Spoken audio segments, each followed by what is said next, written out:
let's continue this fucking book, man. So, P had a few acquaintances and everybody knew him. One day, one of his acquaintances, a 14-year-old boy who lived in another building, came by and they spoke a while. P told him he wanted to go fishing, but he didn't have a fishing rod. He knew how to make one, but he needed fishing strings, hooks, and weights. The kid told him he'll get the hooks and fishing line for him, but he had to do something for him. He asked him what he wanted, and the kid told him that his dad had Time magazines, and he wanted a page from one of them. The kid told P which year to look for and what month and what page, and P said he would get it for him. The kid told P to make sure he got the right page, and there should be a blonde girl on it. P said okay, and the kid took P for a bike ride on his bike. The next day when his dad wasn't home, P found the right magazine and the right page and ripped it out nicely. The page had a blonde girl with big breasts. P had no clue who she was or why his friend wanted it, but as long as he got what he wanted, he didn't care. He took the page and went downstairs and gave it to his friend, who kept his word and gave him a lot of fishing line and fishing hooks. P stashed the hooks and fishing line until he made his fishing rod. Yeah, that was Pamela Anderson still. P spent his days outside playing when he wasn't in school, and he went back and forth between his parents' building and his grandma's house. P liked his grandma's house because she was nice to him, and he got to stay away from his asshole dad that was always looking to beat him for no reason. At his grandma's house, he liked it because she had a big yard with a small farm with pigs and chickens and vegetables planted and trees to climb. It was nice. It was a nice place, but he had nobody to play with. At the building, he also liked it because there were kids outside and more things to do. One morning, his grandma gave him money to go buy some bread. P went and he had to wait in a long line. Finally, when he got to the cashier to ask for bread, they told him they didn't have any. P looked around and the whole store was empty.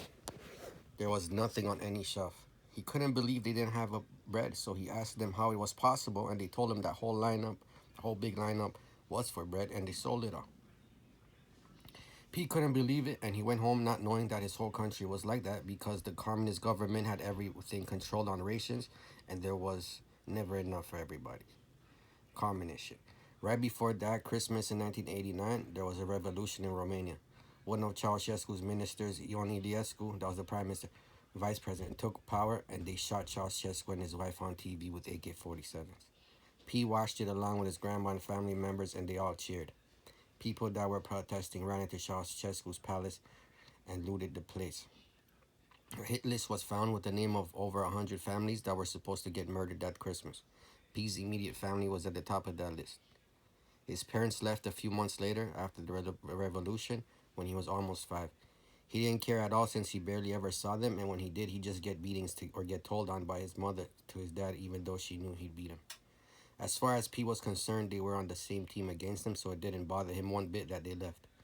They left to France in 1990, but many years later he found out that his parents were friends with a lady named Doina Cornea, who started writing letters to other countries in Western Europe about what the communists were doing in Romania, and because of that, P got thrown over the bridge in 1987.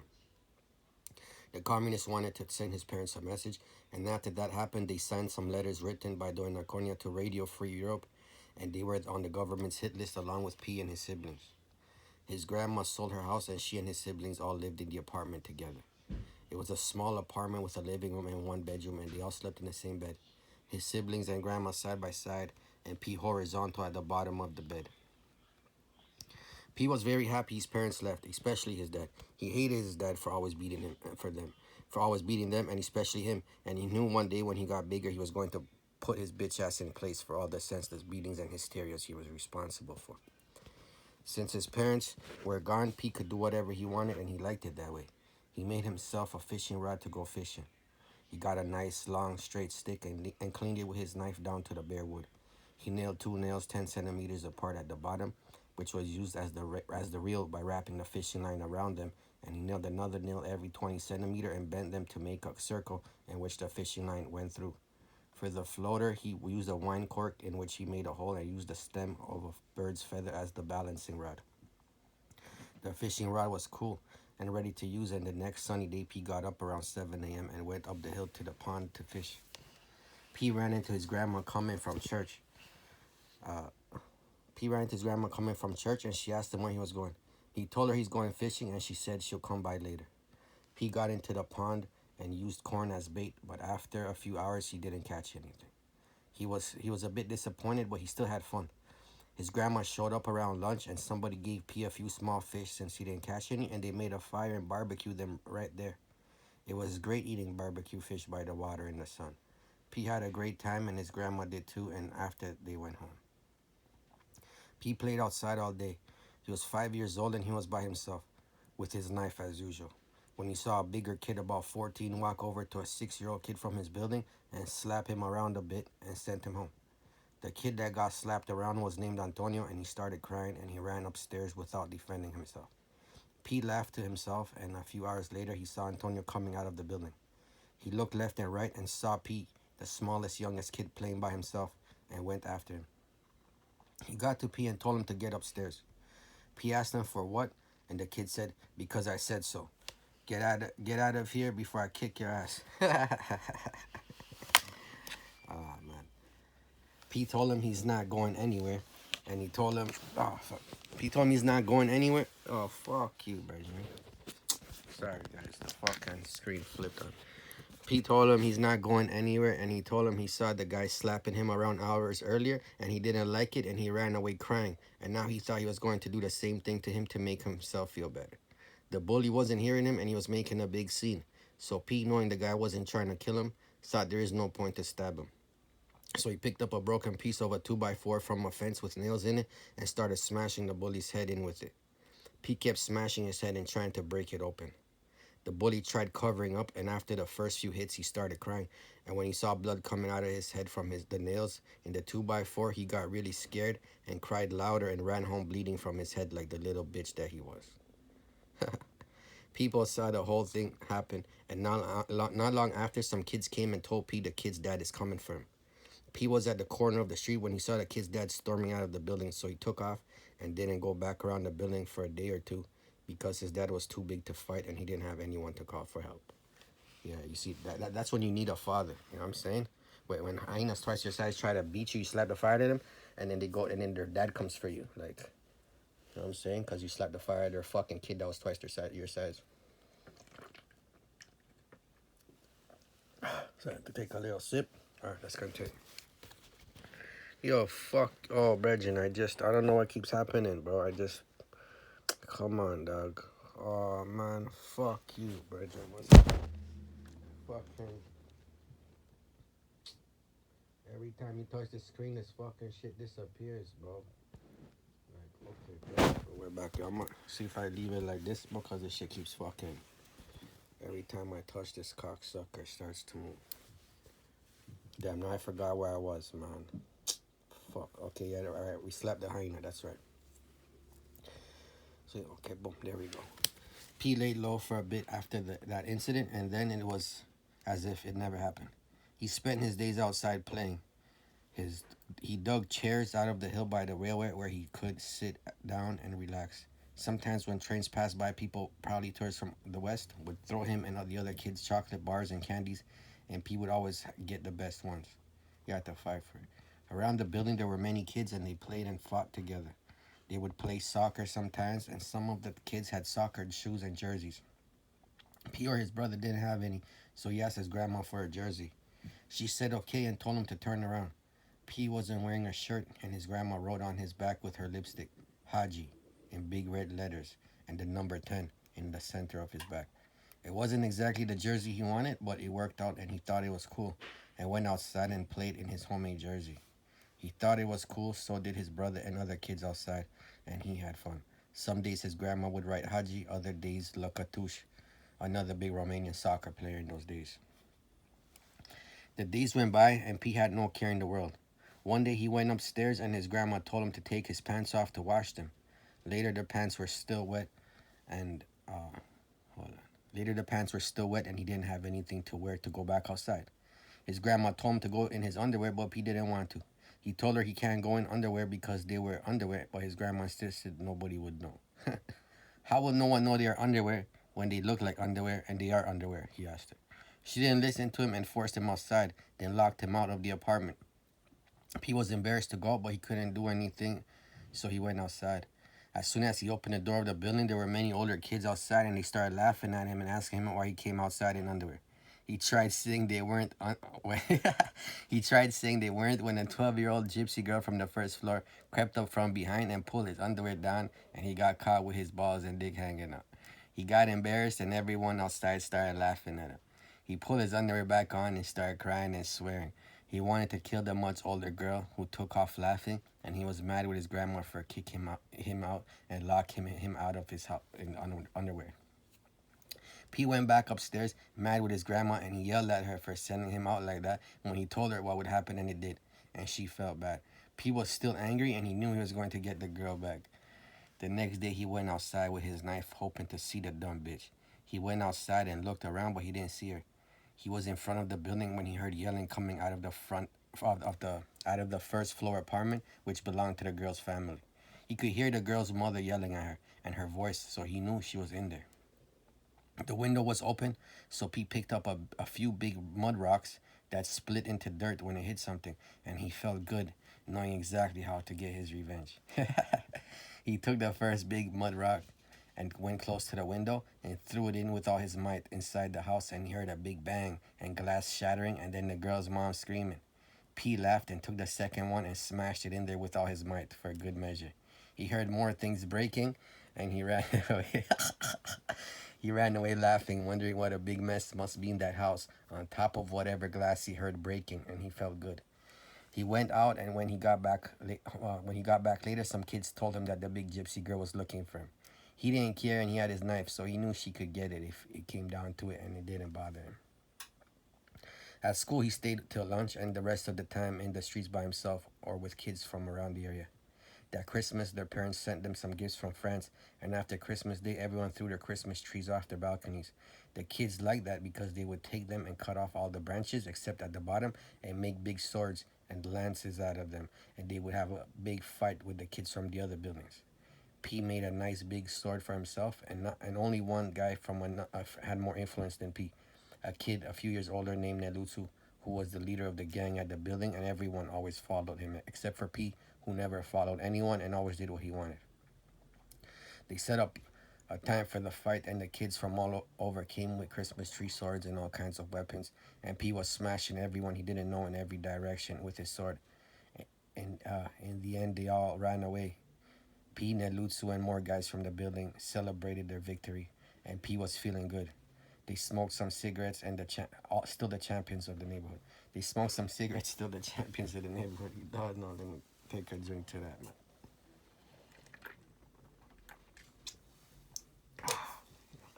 Winter was fun, and he stayed outside all day as well since it wasn't that cold. The time went by quickly. His sisters were friends with two sisters in the building. They would come by to play with them, and Pete liked the older girl who was older than his older brother. She was the prettiest girl Pete ever saw, and he liked when she came by. They played doctor a few times, and she was the doctor, and Pete was the patient, and he liked when she touched him. It got warm outside, and Pete was always out and about exploring and playing all kinds of games and sports. In those days, everyone collected soccer player cards that came in chewing gum that the gypsies sold at the school. Pete never, those turbo ones, I don't know if you remember, but turbo gum. Pete never had any, and he always wanted some. One day, when the postman came to give his grandma her pension, he stayed at a table with them. The postman counted out 1,500 lei and 100 lei bills to Pete's grandma. P watched both of them, and they were both looking at each other and not paying attention to him, so he swiped the 100 bill off the table really fast while looking at them to make sure they didn't see his hands move. They didn't see him, and he put the bill in his pants while the postman gave his grandma the money. His grandma counted again and only came up with 1,400. The postman said it's a mistake. He counted twice and there were 1,500. His grandma counted again and again came up with only 14. The postman took the money and counted again, and indeed there were only 1,400 lei. P laughed to himself, and the postman gave his grandma another 100, looking confused. At school a few days later, P pretended to find the money and bought 10 gums from the gypsies in the schoolyard. The gypsies kept the gums in their aprons, which they held out with both hands, but sometimes kids would run by and hit the aprons from underneath, and all the gums would go flying into the air, and all the kids would pick them off the floor for free. The time went by, and Pete spent it outside running the streets. He had a lot of time, so sometimes he would look for nice looking longer cigarettes on the floor and pick them up and put them in his pack. Later in the day, he would sit in his dirt made chair by the train tracks and smoke. Older girls would always come by and smoke with him, and Pete liked being the only man with many females. That was that same year Hubba Bubba gum came out, and Pete tried it and he liked it and he liked it a lot. So sometimes when he saw one on the floor that didn't look too dirty, he'd pick it up and wash it or brush the dirt off it and chew it. Fucking disgusting, bro. At nighttime, he stuck it on the bedpost and he chew it and he chew it the next day as well. Sometimes 2 or 3 days in a row, man, chewing gum off the floor. Nigga, that's fucked up. Third world shit. Yeah. P was always outside. Sometimes his brother would go with him, but P spent a lot of time alone or with kids from the block. They were in constant war with kids from other buildings, and if they ever came around P's building, it was on site. One day, P, his siblings, and their grandma were coming home from their grandma's friend's house when they got close to the building, and a bunch of kids P's age and older popped up from the hill by the train tracks with slingshots and started shooting after them. Bow, bow, bow. Rocks were flying everywhere, hitting the wall behind him, and P got angry because you don't attack people when they are with their families. P told his grandma and siblings to run, and he pulled out his slingshot and started shooting rocks after the kids. He hit a few kids with rocks from his slingshot, some in the head, and he knew they felt the pain when he heard them cry out. In the end, they ran away, and P shot after them till they disappeared around the corner to their building. Beside P's dad, nobody ever beat him down, so he felt invincible. And even though everyone was older and physically bigger than him, they were all small to P, who was used to getting beatings from his dad. Anyways, none of the kids were ready to kill or die like he was with his knife since his first memory. P knew when any bigger kids came after him, they just wanted to beat him down, not kill him, so he didn't have to stab them. He was happy they were only 2 or 3 times bigger than him because his dad was 5 or 6 times bigger. So he hit them as hard as he could with anything he had or saw around, from rocks to bricks to slingshots to bats to fists and kicks, pretty much anything to get the job done. No one was fucking with him, and he liked it that way, but he still kept his knife on him and always kept an eye on everybody. A little while later, P and his brother begged their grandma for money to buy some cotton candy. She finally gave in and gave them some change to buy it, and they walked to the center where they made it for you in a big pot on the spot. They got their cotton candy and they were very happy. They walked home with it, barely tasting it because they wanted to sit on the building steps and eat it. When they turned onto their street, and out of nowhere from behind, two guys flew by fast on their bikes and snatched the cotton candy right on the stick out of their hand. Pyong, pyong, and they're gone. P and his brother were stunned, and the kids were pedaling fast. P knew who one of the kids was, and he yelled after him, "I know where you live. Kid, you're dead." He ran a bit after them, but the kids were long gone since they were going full speed when they snatched the cotton candy right out of their hands. Fucking shit, bro. P and his brother were pissed, especially P. He had to beg a whole day for the money to buy it, walk to the center, walk back, and he didn't even get to eat it. He told Dre he was going to stomp the kid up when he saw him, and Dre was down with the program. The next 2 days, they went by the kid's apartment that lived in their building, but on a different staircase. They didn't see him, but on the third day, P said, "You know what? Let's wait. He has to come or go eventually, and we have nothing better to do anyway." They waited a while in the dark staircase, and some people came, but it wasn't the kid. Finally, the kid showed up, and when P saw him, he rushed in with his brother, and they beat him to the floor. And then P kicked him in the face and gave him a few more kicks for good measure, while asking him how the cotton candy tasted. "It was good, wasn't it?" said P while stomping the kid's head. "Bah, pussy." The kid was crying and trying to cover up while they stomped him out in front of his apartment door. They left the kid on the floor, and Pete told the older kid if he ever pulled another stunt like that, he was dead. And they left feeling better that they got one of the thieves. "To be honest, I would have preferred eating the cotton candy," Pete told his brother as they went outside. "I would have, bro. Fucking clowns." A few days later, Pete went to another building to see what his buddy was doing. Hold on, bro. I need a drink break. One sec.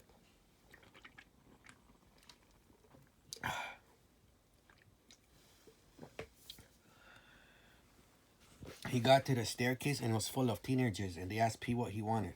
P asked them if they saw his friend, and they said he was coming down. So P waited a bit. The guy finally came and said what's up to P, and some of his buddies his age were laughing at him, and one asked, "Why do you hang out with this little kid for?" P's friend was 14 or 15 and P was only 5, so he could see why they wondered. But they were a bunch of punks to P, thought he as he looked them in their eyes. When P's friend, to P's surprise, told his buddies, "You guys are idiots. This little kid's a bigger man than all of you." To which they all shut up and didn't respond. P spoke a bit with the guy. The guy asked him if he made that fishing rod and went fishing it.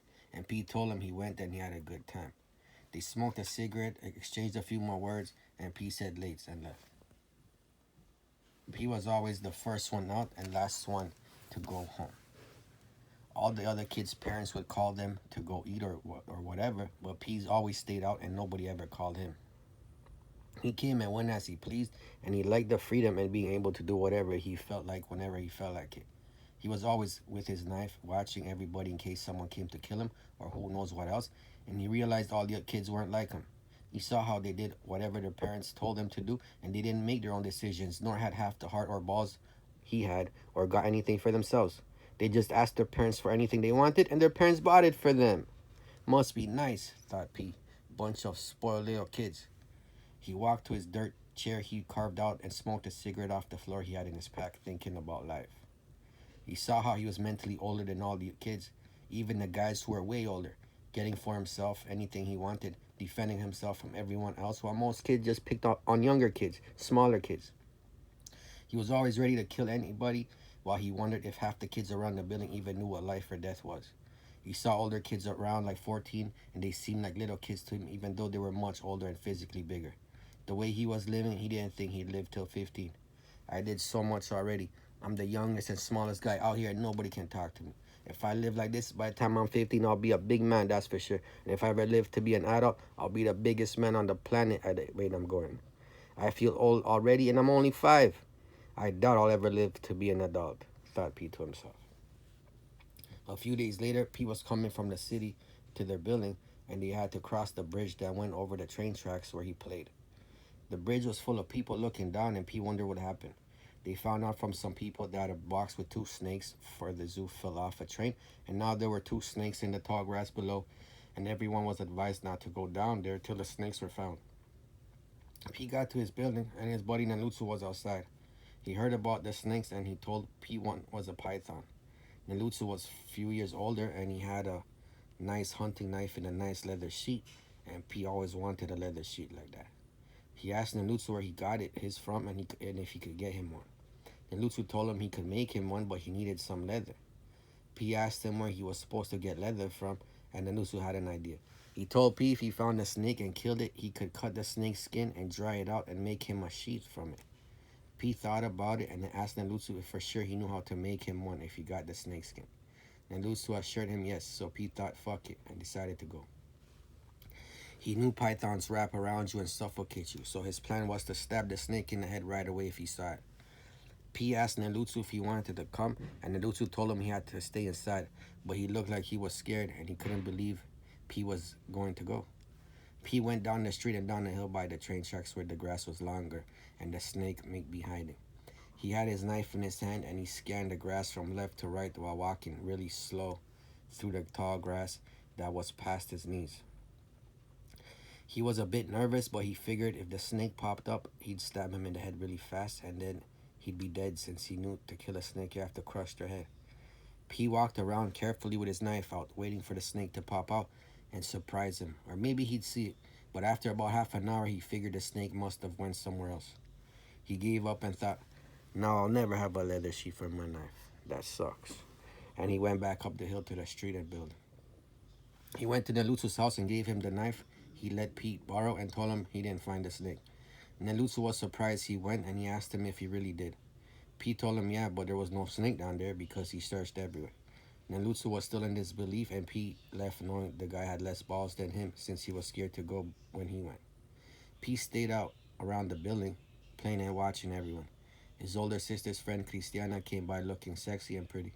Pete liked her, so he told her and she didn't mind. He liked seeing her, but her parents always had her inside the house, so he didn't see her as much as he would have liked. One day, he saw her outside, and so they went in the staircase to talk. She was laying down on him and his dick got hard. He was happy to leave to have her so close to him, and they spoke a bit. Pete told her how he liked her from when he first saw her, and she told him she thought he was cute. She was around 9 and P was happy because he was almost 6 and she was even older than his older brother, so he was doing well. He rubbed her ass and legs and she even had small breasts. He was feeling great and he told her his dick was hard and she laughed. He was thinking to show it to her when the superintendent came on the staircase with a broomstick and chased them out, yelling after them. They ran out of the building and Pete got pissed off. The superintendent came and fucked up his flex. They stayed outside a bit, but she had to go, so Pete told her he'll see her later and he was happy she liked him. A little while after that, his cousins showed up at his building.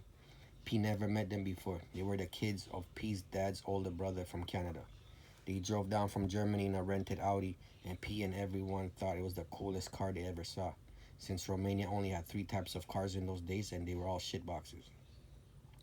His cousins were cool and they drove Pete and his siblings around the city and took pictures everywhere. When Pete got back to the building, kids from all around came to him with all kinds of toys and soccer player cards and gave them to him in return for Pete to try getting them a ride in the Audi. Pete told them he didn't think it would work out because he didn't even know his cousins, but the kids didn't care. They told Pete to keep the stuff even if he just tried. So Pete thought cool and he kept everything. One kid gave Pete a few hundred soccer cards and Pete was happy about them. He got one kid a ride around the building and that was that. Winter came and Pete and his brother went to their aunt's house in Brasov. Brasov was a very nice city with mountains and Pete liked it there a lot. His cousin took him and his brother on some mountains and they went down a snowy road with a sleigh for about an hour. It was fun and Pete enjoyed it a lot. That Christmas was the best Pete had. They were at his aunt's house and God bless her, Tanti Dori, at his aunt's house and many family members were there. His grandma, God bless her too, and her sister made all kinds of food and Pete had a great time. His cousins bought him a dart set for Christmas and Pete hooked it up on the door and played darts. He had a great time and Pete thought that's how holidays were supposed to be, with many family members, and he knew he didn't have to watch his back because none of them would come from behind to try to kill him or anything. After the holidays, he went back to his city Blaj and he stayed there a while until he was sent to live with another aunt, one of his dad's sisters. She was a nice lady and she was cool. She took Pete to the zoo and to some amusement park, and Pete had a good time. She lived in a building project with many other buildings in Timisoara, and Pete went to play outside all the time by himself as always. Pete met a boy around his age, and they played around the buildings and climbed trees and smoked some cigarettes and passed the time.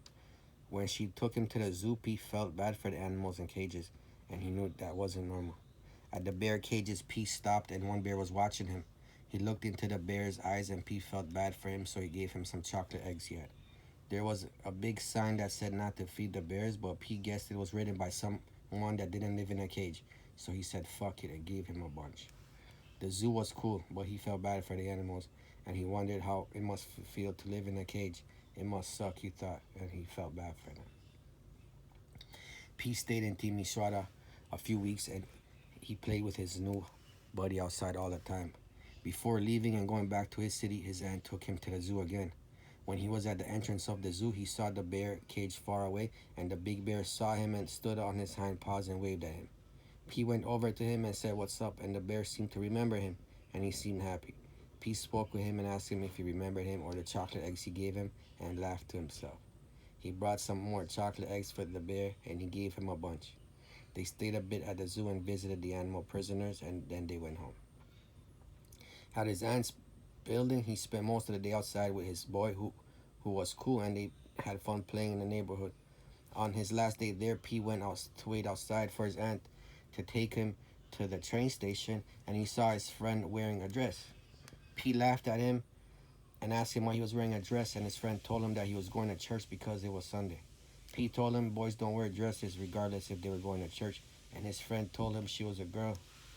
Pete was shocked and he couldn't believe it. He thought she was a boy the whole time they played together, and he was still in disbelief when his aunt came and said, "Let's go." He said bye to her and he looked back and told his aunt, "You know that's the boy I've been playing outside with, and I just found out she was really a girl this whole time." They laughed about it and she took Pete to the train station and put him on the train and waved bye to him. Hold on 1 second, guys. Just a drink break and we're almost done. Pete got back to his city and everyone knew he was going to America. He thought he was going to America as well, but he didn't know the difference between Canada and the USA. It was just America to everyone. He thought he was going to America to live with his parents, and everyone was making a big deal about it. He played outside and he saw his sexy female friend Christiana. She was looking pretty as usual, and guys were always trying to talk to her, but she always shut them down and slapped them and kicked them away. And Pete liked that. The next few days, everyone was treating him like royalty, and he told Nelutsu and a few guys that he'll send them flying cars and all kinds of things he thought existed in America. The last day there, Pete said bye to everyone, and at 6 a.m. his uncle came and drove them to Ploiești, from where they could go to the airport the next day and fly to Canada with their cousin. Pete felt bad to leave everyone behind, especially his girlfriend, and he looked up at her window when the car pulled out from the parking lot. To his surprise, she was at her window looking right at him, and she waved bye to him. Pete's heart sank, and he looked back at her and waved till the car turned the corner. They got to Ploiești later in the day, and he said hi to his cousins and his uncle's wife. They ate some dinner, and Pete went outside to play a bit. The next morning, they stayed around the area, and Pete wondered what America would be like, and he wondered if he would like it. That night, he only slept a few hours, and at 3 in the morning, they left to the airport with their uncle. They got to the airport where their cousin Adi, who stole my fucking computer with all my fucking World Cup movies, was waiting for them. He was cool. Well, he was cool. He's a fucking piece of shit now. He was cool. He once was cool. He was one of the cousins that came down in the Audi the year before. They said bye to their uncle, and P and his siblings went on their first plane ride. The plane took off fast, and P was flying. He looked down, and he could see the city lights getting further and further away. He wondered how his life would be, and not too long after, they were landing in Belgrade to switch planes. They got off the plane, and they had to wait a few hours for the next flight to Toronto. He didn't know any city in America, and he didn't really care. He just knew he was about to cross the ocean and go into another world. And the airport, they had a lot of stores, and P saw all kinds of toys he never saw before. He saw a limousine toy car, and he begged his cousin to buy it for him. His cousin said no, and he'll buy him one in Toronto, but Pete never seen one before, had to have it, and kept begging till his cousin gave in and bought it for him. Pete was happy as hell, and he played with the little limousine all over the airport, pushing it around. He thought it was the coolest toy he ever had. It was at that point proud, definitely. The second plane finally came, and they sat down and took the nice. The second plane finally came, and they sat down and took the 9-hour flight from Belgrade to Toronto. The flight was long, but finally the plane started its descent. The people in the plane spoke English, but Pete had no clue what they were saying. He looked out of the window, and it was nighttime outside. He saw millions of lights everywhere, and he thought it was the biggest city he ever saw in his life, which it was. The plane got closer and closer, and Pete wondered how come the streets were so wide and six or more lanes on each side and many lights. It was Highway 41, but Pete didn't know about American highways, so he was amazed. The plane finally landed, and their cousin told him their parents and his brothers were waiting for them. They went through the customs and got their luggage. There was a big door that kept opening and closing, leaving people out of the huge rooms in Pearson Airport. They waited in line to leave, and Pete wondered how his parents were and how things were going to be. They had all their stuff and papers, and they walked towards the big automatic door. As they got closer, the door opened to their new lives. Well, that's the end of part 2, homie. So, bang. And the next part 1, it's when I got released. You know what I mean? Release day. You know, it started right in action. Nobody even knows why you're released. It just says release day. Boom. The guy's 16, getting out of jail. You don't know why. And then the story starts. You know what I'm saying? Anyways, maybe I'll get to it later. Maybe not. We'll see. You know what I'm saying? You guys have a fucking good day. Cheers. You don't know. Bless.